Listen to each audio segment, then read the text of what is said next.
Hi friends আসসালামু আলাইকুম। আজকে আমি দেখাবো কিভাবে এই ধরনের ট্রাভেল লোগো ডিজাইন করে। তো how to make travel logo design with pixel lab. তো পিক্সেল ল্যাবের মাধ্যমে যদি আপনি এই ধরনের ট্রাভেলিং লোগো ডিজাইন করতে চান তাহলে ভিডিওটি মনোযোগ সহকারে দেখতে থাকুন। ভিডিওটির কোনো অংশ বুঝতে অসুবিধা হলে আমার ফেসবুক পেজ আকাশ অনলাইন স্কুল সেখানে নক দিতে পারেন। সেখানে আমি আপনাদের সকল সমস্যার সমাধান দেওয়ার চেষ্টা করব। প্রথমে আপনারা গুগল প্লে স্টোর থেকে পিক্সেল ল্যাব অ্যাপটি ইনস্টল করে নেবেন। ওপেন করার পর আপনাদের সামনে এরকম আসতে পারে, তারপর ক্যান্সেলে ক্লিক করে এই লেখাটিকে ডিলিট করে দিতে হবে। যেহেতু আমরা এডিটিং করতেছি সেই জন্য সর্বপ্রথম আমাদের একটা ইমেজ সাইজ সিলেক্ট করে নিতে হবে। তো আমি যেহেতু ইউটিউবের জন্য ভিডিও বানাচ্ছি এই জন্য ইউটিউব থাম্বনেইল অনুযায়ী একটা সাইজ নিয়ে নিলাম। তারপর মাঝখানে অপশনটিতে ক্লিক করার পর এখানে শেপ অপশনে ক্লিক করবেন। এইখান থেকে আপনার প্রয়োজন অনুযায়ী যে শেপটার প্রয়োজন সেটা নিয়ে নেবেন। তো আজকে ডিজাইন করার জন্য এই শেপটি আমার প্রয়োজন, এজন্য আমি এই শেপটি নিয়ে নিলাম। তো এরকম শেপটি নেওয়ার পর এটাকে কিন্তু আপনার রোটেট করতে হবে। তো কীভাবে করবেন সেই প্রসেসগুলো আমি দেখাবো। আর ভিডিওটি কিন্তু স্টেপ বাই স্টেপ দেখানো হয়েছে, আপনার প্রত্যেকটা স্টেপ কিন্তু আপনার জন্য খুবই গুরুত্বপূর্ণ। তো সেজন্য ভিডিওটি মনোযোগ সহকারে দেখবেন। তো এরকম ভাবেই আপনার ম্যাগনেট অপশনটি চালু করার পর দেখেন এটা মাঝ বরাবর কিন্তু বসে যাচ্ছে। এটার কালার হচ্ছে আপনার ব্ল্যাক কালারে রেখে দিতে হবে। তো এরকমভাবে কালার অপশনে গিয়ে আপনারা ব্ল্যাক কালারটি সিলেক্ট করে দিবেন। তারপর হচ্ছে এটাকে কপি করে নিতে হবে। তো কপি করে নেওয়ার পর উপরেটার কালার কিন্তু আমাদের হোয়াইট রাখতে হবে, কারণ হচ্ছে যে আমরা একটা বর্ডার তৈরি করব। অর্থাৎ আপনার প্রকৃত যে সাইজটা আছে বর্ডারের যদি অ্যাকুরেট সাইজটা চান সেক্ষেত্রে আপনার এরকম যে শেপটা নিছেন সেই শেপটা এরকমভাবে কপি করে নিতে হবে। তাহলে কিন্তু আপনি অ্যাকুরেট সাইজটা পাবেন না। এখন কিন্তু চতুর্দিকে সমানভাবে বসে গেছে, এই দুইটাকে লক করে নিব যাতে এটা মুভমেন্ট না করতে পারে। তো এখন হচ্ছে যে এই অপশনটিতে ক্লিক করবেন। এখানে ক্লিক করার পর দেখেন অনেকগুলো আপনার স্কেল এসে পড়ছে। এই স্কেলগুলো আপনি যেটা সিলেক্ট করবেন ওই অনুযায়ী আপনি প্লাস আইকনে ক্লিক করলে কিন্তু একটা করে স্কেল অ্যাড হয়ে যাবে। তো আপনার যতগুলো স্কেল প্রয়োজন ততগুলো অ্যাড করতে পারবেন, কোনো সমস্যা নেই। এই স্কেলগুলোর মাধ্যমেই কিন্তু আপনার ডিজাইনটা কমপ্লিট করতে হবে। তো এরকমভাবে সুন্দর করে আপনার প্রত্যেকটা স্কেল ভালোভাবে বসাতে হবে। তো মাঝখানে যে আমি স্কেলটা বসালাম এটা হচ্ছে আপনার স্পেস, অর্থাৎ দুইটা লেটারের মাঝখানে যে স্পেস থাকে সেটা। এখন যে স্কেলটা দেখতে পাচ্ছেন সেটা হচ্ছে আপনার বর্ডার, অর্থাৎ এসের যে সাইডের যে বর্ডার থাকে সেটা।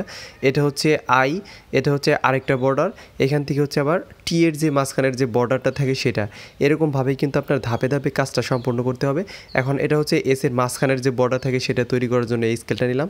এখন এসের যে আপনার একটা বর্ডার বের করতে হবে, অর্থাৎ শেপ বের করতে হবে, সেটা বের করার জন্য কিন্তু দুইটা করে এক্সট্রা স্কেল নেওয়ার প্রয়োজন হলো। তো এখন দেখেন প্রায় স্কেলগুলো নেওয়া শেষ। এখন আমি শেপগুলো অ্যাড করব।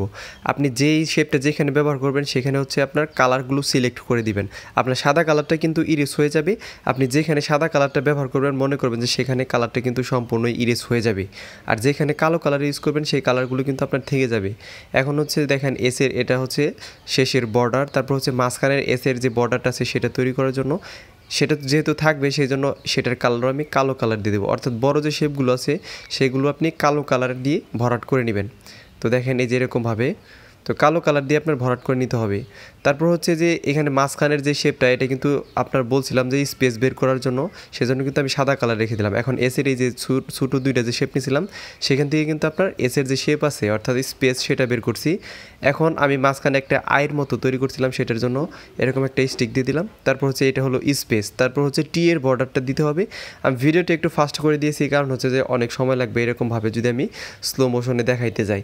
সেক্ষেত্রে এখন দেখেন টি এর পরের যে একটা স্পেস বের করতে হবে, অর্থাৎ টি এর যে আপনার সম্পূর্ণ যে লেটারটা আছে সেটা বের করার জন্য কিন্তু আমার একটা স্টিক বসাতে মনে ছিল না, সেটা আমি পরবর্তীতে অ্যাড করে নিলাম। তো এখন হচ্ছে আরেকটা শেপ ব্যবহার করতে হবে এখানে স্পেস বের করার জন্য। এটা কিন্তু সাদা শেপ নিতে হবে, কারণ হচ্ছে স্পেস বের করতে হবে। তো এখন কিন্তু হয়ে গেছে। এখন জাস্ট হচ্ছে টি এর মধ্যে সম্পূর্ণটুকুই কিন্তু লাগে না, সেটুকুকে কাটার জন্য ভিয়ার্স আরেকটা সাদা শেপ নিতে হবে। ঠিক আছে ভিয়ার্স? তো তার আগে হচ্ছে আমি যে আইটা বসাইছিলাম সেই আইটাই কিন্তু দেখেন টি এর মতো গোল ক্রপ না, অর্থাৎ কাটিংটা যে সেটা কাটিংটাকে আপনার রাউন্ড করার জন্য ভিয়ার্স এরকমভাবে প্রথমে যে শেপটা নিয়েছিলেন সেটাকে কপি করে এরকম একটা রাউন্ড বের করতে হবে, অর্থাৎ বর্ডার। তো প্রথমে কপি করে নেওয়ার পর যে দুইটা আপনি কপি করবেন সেই দুইটাকে মার্চ করে একটা পিকচার বানাবেন। তারপর হচ্ছে সাদা কালারটুকু ইরেজ করে যে বর্ডারটা থাকবে সেটার কালার কিন্তু আপনার হোয়াইট কালারে রেখে দিতে হবে। তো আমি দেখাচ্ছি ধাপে ধাপে। এখন যে বর্ডারটা বের করলেন সেটার কালার কিন্তু আপনার হোয়াইট কালার রেখে দিতে হবে, কারণ হচ্ছে আমরা শুধুমাত্র এটা কিন্তু আইয়ের যে বর্ডারটা আছে ওটাকে আপনার রাউন্ড ক্রপ করার জন্য কিন্তু এই প্রসেসগুলো করা। দেখেন একটু ছোট্ট একটি কাজ করার জন্য, অর্থাৎ প্রফেশনালি লুকস দেওয়ার জন্য কতটুকু সময় বেশি নিয়ে আপনার কাজ করতে হইতেছে। এটা আমি রেখে দিলাম, যদি পরবর্তীতে কাজে লাগলো, তা না হলে এটা থাকবে, পরবর্তীতে আমরা ডিলিট করে দেবো। এখন দেখেন আয়ের যে বর্ডারটা আছে সেটা কিন্তু রাউন্ড হয়ে গেছে। এখন আমাদের তো সম্পূর্ণ বর্ডার নিলে তো আর চলবে না, এজন্য ভিউয়ার্স আমাদের কি করতে হবে, বর্ডারের যে সাইডগুলো আছে সেটুকু কিন্তু কালো শেপ দিয়ে ঢেকে দিতে হবে। এটার জন্য আপনার স্টেপ আছে, আমি দেখাচ্ছি কীভাবে ডাকলে আপনি প্রপারলি ক্রপ করতে পারবেন। তো এই জন্য হচ্ছে আপনার ম্যাগনেট অপশনটা এবং গ্রিল অপশনটা কিন্তু চালু করে দিতে হবে, আমি দেখাচ্ছি। এইভাবে কাটলে কিন্তু আপনি কাটতে পারবেন না, এই জন্য এই যে দেখেন ম্যাগনেট অপশনটা কিন্তু আমি চালু করে নিলাম, আর নিচে দেখেন ম্যাগনেট অপশনটা চালু হয়েছে গ্রিল অপশনটা চালুর মধ্যে। তো এইভাবে আপনার শেপগুলো নিতে হবে, শেপগুলো আমি ভালোভাবে নিয়ে দেখাচ্ছি। এই যে দেখেন স্কেল বরাবর আপনার শেপগুলো নেওয়া হইতেছে, ঠিক আছে? এরকমভাবে নেবেন, তাহলে আপনি প্রপারলি ক্রপ করতে পারবেন। অর্থাৎ আমার দরকার শুধুমাত্র হচ্ছে রাউন্ড ক্রপ, অর্থাৎ আয়ের যে মাথা আছে সেটার মাথায় রাউন্ড ক্রপ দরকার। এই জন্য কিন্তু বাড়তি যতটুকু বর্ডার আছে সবটুকু কিন্তু আমি ঢেকে দিয়েছি। এখন ওই রাউন্ডের সাথে আমাদের যে শেপগুলো নিলাম এখন কালো কালারের শেপগুলো, সেগুলো কিন্তু মার্চ করে একটা পিকচার বানাতে হবে। কারণ হচ্ছে কালো কালারটা আমরা ইরেজ করবো, এখান থেকে সাদা কালার না, কালো কালারটা ইরেজ করতে হবে। সাদা কালারের বর্ডার যেটুকু দেখতে পাচ্ছেন অতটুকু কালারই শুধুমাত্র থেকে যাবে। তো এখন আমার কালারটা সিলেক্ট করতে হবে। তো এইভাবে পেন্সিল আইকনে ক্লিক করার পর কালো কালারটা সিলেক্ট করে এখান থেকে টলারেন্স বাড়িয়ে দেবেন। এখন দেখেন শুধুমাত্র কিন্তু বর্ডারটা রয়েছে। এখন এই বর্ডারটা আয়ের মধ্যে আপনার মার্চ করে নিতে হবে, আয়ের সাথে, ঠিক আছে ভিউয়ার্স? কারণ হচ্ছে আয়ের মধ্যে থেকে কিন্তু আমরা বর্ডারটা বের করবো, অর্থাৎ আমার রাউন্ড যে সার্কেল আছে সেই রাউন্ড ক্রপটা করে নিব। তো এখানে একটা পিকচার হয়ে যাওয়ার পর জাস্ট হচ্ছে ইরেজ কালার করে দিব। এখন কিন্তু আমাদের সম্পূর্ণ প্রসেসটা কমপ্লিট। এখন হচ্ছে আমি গ্রিল অপশনটা অফ করে এটাকে ডিলিট করে দিই, এটা আমাদের প্রয়োজন না, এটা এক্সট্রা। তো এখন দেখেন টি কিন্তু সম্পূর্ণ হয়ে গেছে। টি এর এখানে একটা স্পেস বের করার জন্য জাস্ট ছোটো একটা আমাদের এরকমভাবে একটা শেপ নিতে হবে যাতে টিটা প্রপারলি বোঝা যায় এবং কি ডিজাইনটার লুকসটা প্রিমিয়াম ক্যাটাগরি মনে হয়। তো দেখেন এখন এটা যখন আমি বসানোর পর যখন সম্পূর্ণ লেয়ারটিকে মার্চ করে একটা পিকচার বানিয়ে ইরেজ কালার করব, তখন বুঝতে পারবেন যে এই লেটারগুলো কতটা প্রিমিয়াম এবং কতটা স্টাইলিশ লুকস পায়। আর ট্রাভেলিং লোগো ডিজাইন করতেছি ভিউয়ার্স, এজন্য কিন্তু ভিউয়ার্স আরও অনেকগুলো প্রসেস কিন্তু বাকি আছে। আপনার ট্রাভেলিংয়ের যে একটা লোগো আছে সেটাকে তৈরি করতে হবে, তারপর হচ্ছে আপনার নামটা বসাতে হবে, ঠিক আছে ভিউয়ার্স? অনেক প্রসেস বাকি আছে। এটাকে 3D ডিজাইন দিতে হবে, কালার দিতে হবে, সেগুলো কীভাবে করবেন পুরো প্রসেসটি আমি দেখাচ্ছি ধাপে ধাপে। তো এখন এটাকে মাঝ বরাবর বসানোর জন্য রিলেটিভ পজিশনে গিয়ে এরকমভাবে মাঝ বরাবর বসিয়ে দিবেন। তারপর হচ্ছে আরেকটা কপি করে নেবেন, কারণ হচ্ছে কালার দেবো, কালারটা কিন্তু আপনার ট্রিক্স খাটিয়ে দিতে হবে। তো এটাকেও কিন্তু রিলেটিভ পজিশনে গিয়ে মাঝ বরাবর বসাতে হবে। এখন হচ্ছে আপনার একটু ট্রিক্স খাটাতে হবে কালারটা দেওয়ার জন্য। তো এখানে মাস্ক অপশনে চলে যাওয়ার পর এরকমভাবে ডটগুলোকে টান দিয়ে অর্ধেক করে দিবেন, অর্থাৎ যে আপনি যে স্পেসটা বের করছেন ওইরকম স্পেসের ভিতর দিয়ে অর্ধেক করে দিবেন, ঠিক আছে? অর্ধেক লোগো বাহিরে রাখবেন, অর্ধেক লোগো ভিতরে রাখবেন, ঠিক আছে ভিউয়ার্স? কী বলছি? তো এই যে দেখেন আমি কিন্তু অর্ধেক লোগো ভিতরে রাখছি আর এসটাকে বাহিরে রাখছি। এখন দেখেন এখন এই এসের কালারটা আমি হলুদ কালার দিয়েছিলাম, আমি যে ইন্ট্রোতে দেখাইছি একদম সেম ডিজাইনটাই করে দেখাবো আপনাদের। তো এখন এটাকে হলুদ কালার দিব। আর এই ডিজাইনগুলোকে প্রিমিয়াম লুকস দেওয়ার জন্য কিন্তু আপনার ভিউয়ার্স কালার এবং হচ্ছে আপনার 3D ডিজাইনটা করতেই হবে, তা নাহলে কিন্তু আপনি ভালোভাবে এটার লুকসটা ফুটিয়ে আনতে পারবেন না। তো নিচেটার কালার হোয়াইট কালার দেবো, কারণ হচ্ছে হলুদ এবং হোয়াইট কালারটা কিন্তু অনেক জোস লাগে। তো এখন এই দুইটাকে মার্চ করে একটা পিকচার বানাবো যাতে এটা মুভমেন্ট লেগে না সরে যায়, মানে ডিজাইনটা যাতে নষ্ট না হয়ে যায়। এখন আমাদের সেই লোগোগুলো বানাতে হবে এবং নাম অ্যাড করতে হবে। তো আমি এখন নাম অ্যাড করি, তারপর হচ্ছে লোগোটা বানিয়ে দেখাচ্ছি আপনি কীভাবে অ্যাড করবেন। তার আগে এটাকে 3D এবং গ্লোসি টেক্সট দিয়ে নই, ঠিক আছে? গ্লোসি ভাব আছে সেটা দিয়ে নেই। দেখেন এটা কিন্তু ইমবেস অপশন চালু করার পর কিন্তু এটা নষ্ট হয়ে যায়, তারপর আপনি ছোটো বড়ো করলে কিন্তু এই ডিজাইনটা ঠিক হয়ে যাবে।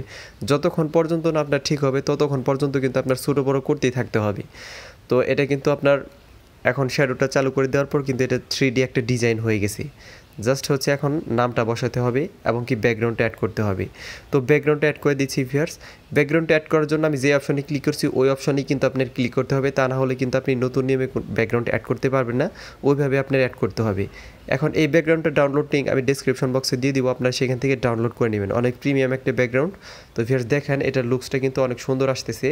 এখন হচ্ছে যে আপনার লেখাটা অ্যাড করার পর আপনার যে ট্রাভেলের যে নেমটা আছে সেটা আপনার অ্যাড করতে হবে। তারপর হচ্ছে আমি ট্রাভেলিং যে লোগোটা আছে সেটা তৈরি করে দেখাবো যে আপনি কীভাবে তৈরি করবেন। তো দেখেন সিএম ট্রাভেল, এটা আমি জাস্ট হচ্ছে ড্রেমো নেমে একটা দেখাচ্ছি।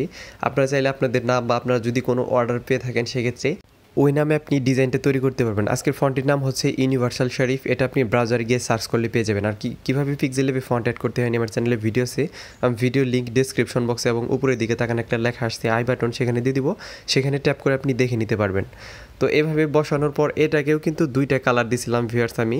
তো সেই কালারটা কীভাবে দিবেন সেটা আমি পরে দেখেছি। আগে জাস্ট হচ্ছে আমি যে এই ট্রাভেলিং যে লোগোটা আছে সেটা কীভাবে বানাইছি সেটা ভিউয়ার্স অনেক বড় প্রসেস। এই জন্য ভিউয়ার্স আমি ভিডিওতে দেখাইনি, কিন্তু এটা পিএনজি ডাউনলোড লিঙ্ক আমি ডেসক্রিপশন বক্সে দিয়ে দিব। এটা আপনার কোনো কপিরাইট আসবে না, এটা আমার নিজস্ব বানানো। ঠিক আছে ভিউয়ার্স, এটা আপনারা ডেসক্রিপশন বক্সের থেকে পিএনজি ফাইলের থেকে ডাউনলোড করে নেবেন।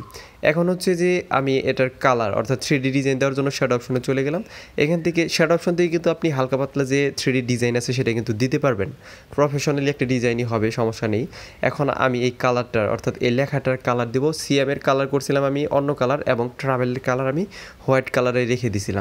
তো সেই ক্ষেত্রে হচ্ছে আমি এখান থেকে কপি করে নেওয়ার কারণ হচ্ছে যে আমি সিএমের কালারটা আলাদা রাখবো এবং ট্রাভেলের কালারটা হোয়াইট কালার রাখবো। ট্রাভেলের কালারটা আমি হোয়াইট রেখে দিলাম। এখান থেকে আমার এখন সিএমের কালারটা করতে হবে। এখান থেকে আমি ট্রাভেল কেটে দেবো, যেহেতু আমরা ট্রাভেলের কালারটা রেখে দিছি হোয়াইট কালারে। এখন সিএমের কালার দেওয়ার জন্য ভিউয়ার্স আপনি কালার অপশনে গিয়ে গ্রেডিয়েন্টের থেকে কিন্তু কালারটা দিতে পারবেন। তো গ্রেডিয়েন্টের থেকে দেখেন আমি কালারটা দিয়ে দিলাম। এখন কিন্তু আরও জোস লাগতেছে, প্রিমিয়াম ক্যাটাগরি মনে হইতেছে।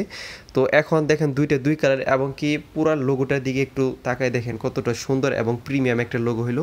এখন এটাকে শেয়ার করার জন্য জাস্ট শেয়ার অপশনে ক্লিক করে এখান থেকে সেভ টু গ্যালারি। ভিউয়ার্স ভিডিওটি ভালো লেগে থাকলে দয়া করে আমার চ্যানেলটি সাবস্ক্রাইব করবেন। ধন্যবাদ সবাইকে ভিডিওটি মনোযোগ সহকারে দেখার জন্য।